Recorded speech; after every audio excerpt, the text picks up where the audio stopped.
बार के पूर्व विधायक त्रिनगर दिल्ली से माननीय श्री नंद किशोर गर्ग जी वर्तमान में राष्ट्रीय कार्यकारिणी सदस्य भारतीय जनता पार्टी, अपने विचार आप लोगों के सामने रखेंगे। विचार रखने हैं या कोई प्रश्न उत्तर होना है? हाँ, वो भी रहेगा जी। सर क्या कहेंगे, आज आप कुरुक्षेत्र पहुंचे? इस बार का जो चुनाव है वो मैं समझता हूँ कि वो चुनाव अंतर्राष्ट्रीय जिसके ऊपर ध्यान है, पूरा विश्व भारत की ओर देख रहा है। कुछ इस उम्मीद से देख रहे हैं कि फिर से पूरे विश्व में शांति की, भाईचारे का, एक पूरे परिवार मानने वाले लोगों का फिर से तीसरी बार मोदी जी प्रधानमंत्री बने। और कुछ इसलिए देख रहे हैं कि ये ना बने क्योंकि भारत को जो तोड़ने की शक्तियां हैं, जिनको भारत का ऊपर उठना अच्छा नहीं लगता, जो चीन की लॉबी हो या कुछ फंडामेंटलिस्ट इस्लामिक वर्ड हो, कुछ क्रिश्चियन वर्ड हो, कोई CIA के लोग हों जो बढ़ते हुए भारत से चिंतित हैं। परंतु बढ़ता हुआ भारत सबके हित में है, यह बात हमने G20 के दौरान पूरे विश्व को दिखाई। और आज भी मोदी जी का एक टेलीफोन किसी भी देश में चला जाए तो अभी आपने कल परसों ही ईरान से वो हमारे लोग छोड़े जो इजराइल के जहाज़ के कारण बंदी बनाए थे। इससे पहले ओमान में फांसी की सज़ा जिन लोगों को दे दी थी उन सबको बाइज्जत छोड़ा।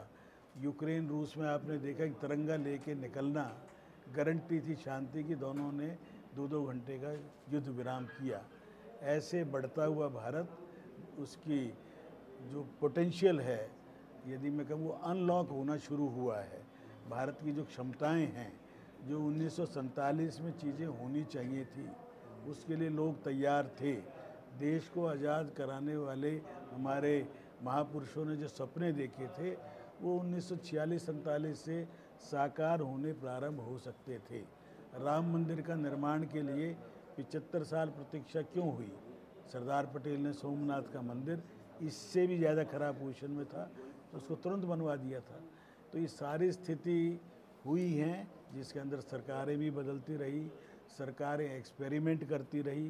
कभी हम घोर समाजवादी बन गए, कभी हम कम्युनिस्ट विचारधारा को ले आए, और बीच में जब 1980s में थोड़ा थोड़ा खुलना शुरू हुआ, 1990 में जब PV नरसिम्हा राव जी हैं, उन्होंने भारत के आर्थिक चिंतन में आमूलचूल परिवर्तन आया।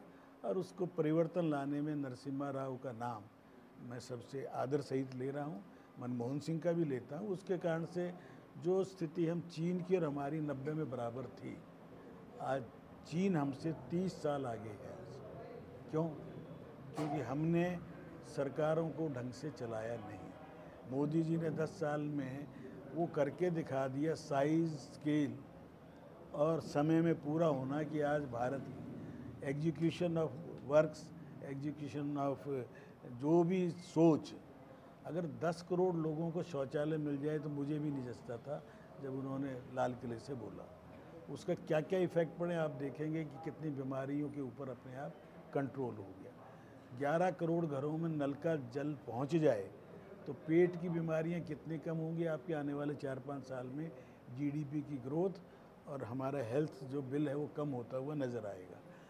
4 करोड़ लोगों को पक्का मकान, मकान का अर्थ मकान जिसमें पानी, बिजली, शौचालय प्लस वाईफाई भी हो, वो मिल चुके हैं और 3 करोड़ को मिलने की पूरी गारंटी हो।